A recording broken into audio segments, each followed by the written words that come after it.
Hello everyone, welcome to चश्मिश पाठशाला. I hope you all are doing well.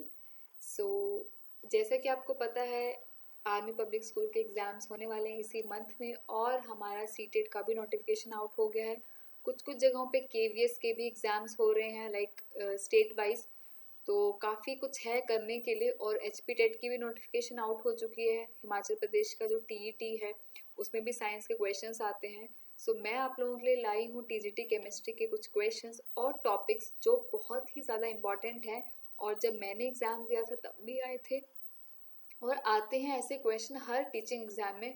जैसा कि मैं आपको हमेशा कहती हूँ कि साइंस का टीजीटी केमिस्ट्री कोई इजी नहीं है. मतलब इजी नहीं मानेंगे कि लाइक आपको लगता है कि हाँ मैं आराम से कर लूँगी मेरा या कर लूँगा मेरा सब्जेक्ट है. तो आपको अच्छी नॉलेज होनी चाहिए केमिस्ट्री की, डीप नॉलेज होनी चाहिए और 9-10 जो है वो बहुत इंपॉर्टेंट है.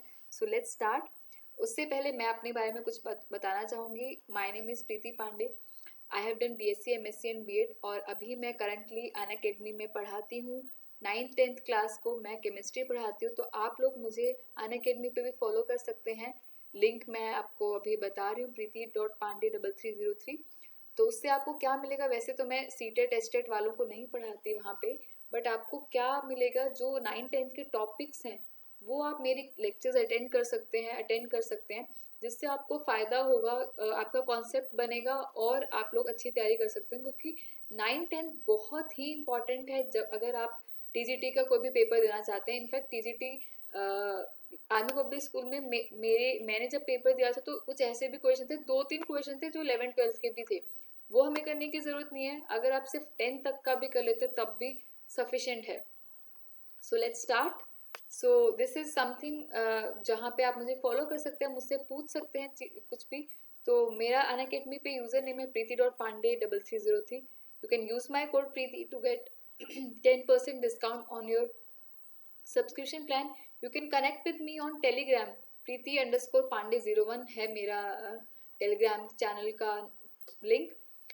तो ये नेम है, आप वहाँ पे कनेक्ट हो सकते हैं, मुझसे बात कर सकते हैं और पूछ सकते हैं अपनी जो भी प्रॉब्लम्स हैं, डिस्कस कर सकते हैं related to your teaching exams. You can connect with me on Instagram और फेसबुक ऑल्सो. नाम है Chashmish Pathshala. So first one is important topics. क्या क्या इम्पॉर्टेंट टॉपिक्स हैं केमिस्ट्री में के जो आर्मी पब्लिक स्कूल में आ सकते हैं. तो इम्पॉर्टेंट टॉपिक में जो मेन चीज़ है फ्रेंड्स वो ये है कि आप लोगों को एक तो फैक्चुअल बेस्ड क्वेश्चन जरूर आने चाहिए क्योंकि फैक्ट्स वाले क्वेश्चन आते हैं लाइक जो चेंज नहीं हो सकते वो फैक्ट्स वाले क्वेश्चंस आते हैं. Carbon and compound is very important. 10th class का केमिस्ट्री का 4th चैप्टर है कार्बन एंड कंपाउंड, वो करके जाना है इनफैक्ट. और पीरियोडिक टेबल भी बहुत इंपॉर्टेंट है. तो periodic table, carbon and compound और 9th क्लास में structure of atoms and molecule. उसमें आपको क्या करना है, जैसे कि कंपाउंड्स हैं वो उनके फॉर्मूलाज. मोल कॉन्सेप्ट बहुत इंपॉर्टेंट है. मोल कॉन्सेप्ट से कल भी क्वेश्चन करवाए थे, आज भी कुछ क्वेश्चंस करवाऊंगी. स्ट्रक्चर ऑफ एटम में जैसे किसने क्या डिस्कवर किया, इस टाइप के क्वेश्चन काफ़ी आते हैं जो ये फैक्ट्स बेस्ड है. न्यू वो क्वेश्चंस भी आते हैं जो आपके बार बार लाइक सॉल्ट्स का जो क्वेश्चन है, एसिड बेसिस सॉल्ट, इंडिकेटर से बहुत क्वेश्चंस आते हैं. इंडिकेटर आपको करके जाना है, नेचुरल, सिंथेटिक, ऑल्फैक्टरी. और कोई भी डाउट है आपको तो आप कमेंट कर सकते हैं, पूछ सकते हैं मुझसे जो भी प्रॉब्लम है आपकी टीचिंग से रिलेटेड. मैं आप लोगों को लगातार 15-20 दिन जो भी हमारे पास पढ़े हैं उसमें मैं आपको केमिस्ट्री करवाऊंगी और थोड़ा बहुत कंप्यूटर भी करवाऊंगी क्योंकि पार्ट 1 में कंप्यूटर का भी आता है. तो आपको बहुत ज़्यादा टफ क्वेश्चंस नहीं करने, बहुत ही बेसिक क्वेश्चन पूछा जाता है. सो मैं आपको कुछ क्वेश्चंस के एग्जांपल देती हूँ, 10-12 क्वेश्चंस करवाऊंगी जिससे आपको आइडिया लग जाएगा कि किस टाइप के क्वेश्चंस आ सकते हैं. और लेवल काफ़ी अच्छा होता है आर्मी पब्लिक स्कूल का. सो स्टार्ट करते हैं. First question is what property of an element determines it's chemical behaviour. आपको पता होगा कि आर्मी पब्लिक स्कूल में जो क्वेश्चन का मीडियम होता है वो इंग्लिश होता है.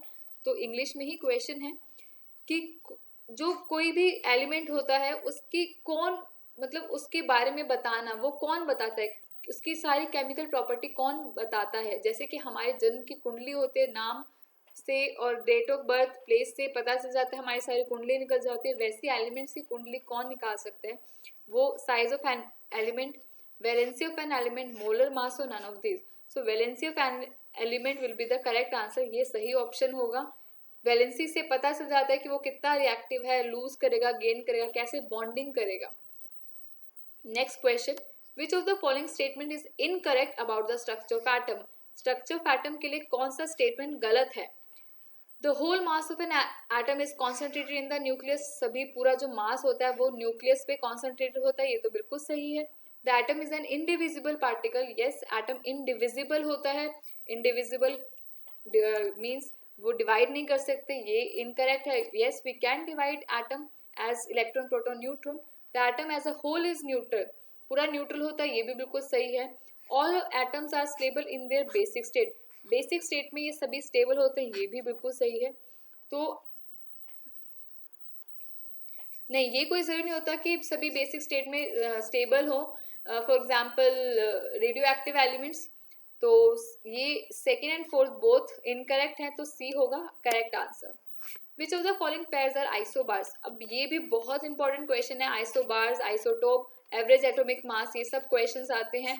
और सॉल्ट से बहुत क्वेश्चन पूछा गया था, तो सॉल्ट्स आपको करने हैं। CO2, H2 का गैसेस कैसे डिटेक्ट करते हैं, प्रेजेंस कैसे पता करते हैं, वो भी इंपॉर्टेंट है। मेरे टाइम पे वो भी आया था। और एस्टरिफिकेशन, सैपोनिफिकेशन, ये सब भी आएगा। सो आइसोबार्स क्या होते हैं, ऐसे अलग अलग एलिमेंट जिनका एटॉमिक नंबर तो डिफरेंट है लेकिन एटॉमिक मास नंबर क्या है, सेम। तो देख लेते हैं, ये तो सेम एलिमेंट का है, ये तो हो ही नहीं सकता। ये डिफरेंट एलिमेंट है, ये सेम एलिमेंट है, ये भी नहीं हो सकता। तो आर्गन और कैल्शियम सही है, बिकॉज दोनों का ही मास नंबर क्या है, 40। Why do most of the element try to participate in the chemical combination.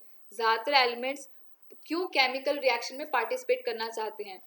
Electron ज्यादा गेन करने के लिए, इनर्ट गैस अचीव करने के लिए, ऑक्टेट कंप्लीट करने के लिए, इनर शेल कंप्लीट करने के लिए। इनर शेल तो उनका कंप्लीट ही होता है, एक तो इनर्ट गैस कॉन्फ़िगरेशन चाहिए उनको और ऑक्टेट कंप्लीट करना है। तो कौन सा सही होगा, second and third. So B होगा correct answer. Next question, the charge on an electron. ये फैक्चुअल बेस्ड क्वेश्चन है। चार्ज क्या होता है इलेक्ट्रॉन में, 1.6 × 10⁻⁻19 coulomb.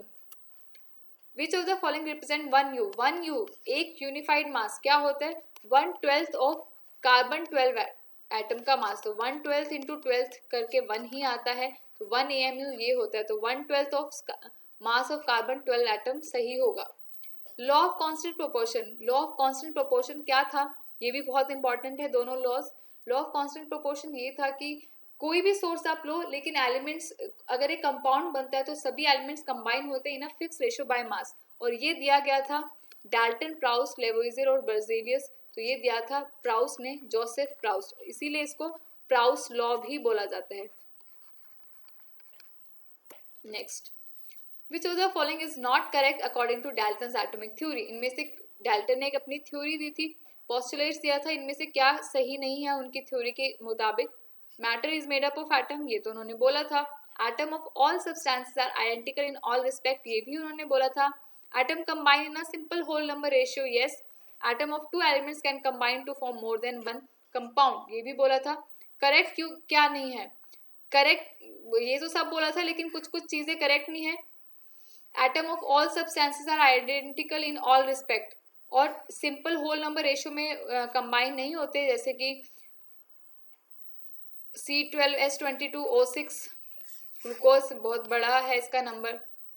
Atoms of all substance identical in all respect, ये भी गलत ही है इनका। The number of electrons and neutrons of an element are 18 and 20 its mass number. बहुत अच्छा क्वेश्चन है, ये भी क्वेश्चन ऐसा भी क्वेश्चन आता है जो कि स्ट्रक्चर ऑफ एटम क्लास 9 पे डिपेंड करता है। TGT का मतलब मेन वो आपका कॉन्सेप्ट चेक करेंगे 9th और 10th का ही, तो 9th 10th तो आपको बहुत ही अच्छे से करके जाना है। तो मास नंबर होता क्या है, मास नंबर होता है proton plus neutrons.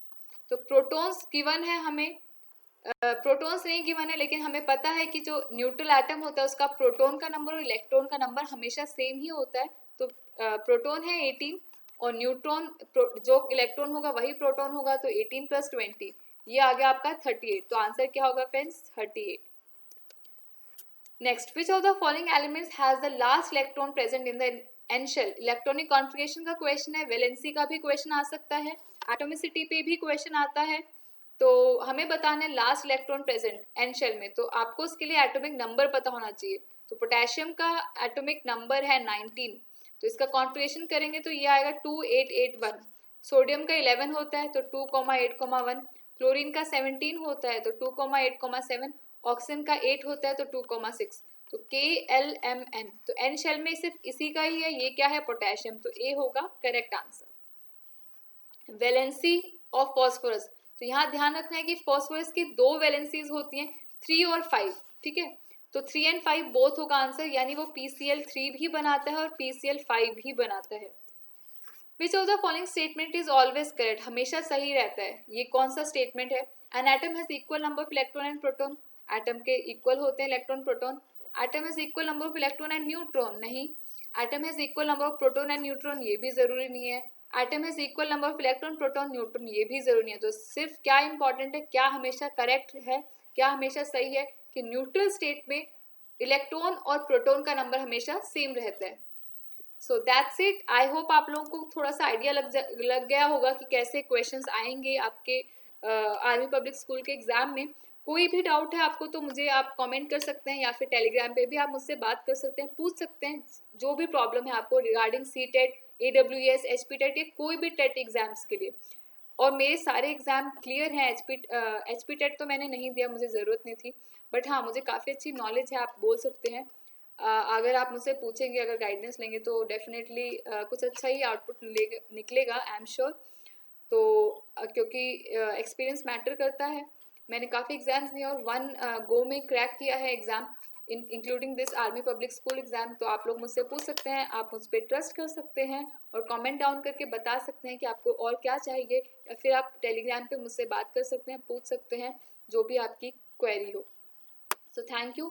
Don't forget to like, share and subscribe this channel, क्योंकि आपके मोटिवेशन की बहुत ज़रूरत है। जितना ज़्यादा आप लोग मोटिवेट करेंगे, शेयर करेंगे, लाइक करेंगे, कमेंट करेंगे, उतने ही ज़्यादा मैं वीडियोस डालने के लिए हमेशा प्रेरित होती रहूँगी। सो सब्सक्राइब करें, वीडियो नोटिफिकेशन को, बेल आइकॉन को दबा दें, सो दैट आपको सारी नोटिफिकेशन मिलती रहे। So like, share and subscribe. Thank you for watching this video. Have a great day. Bye bye.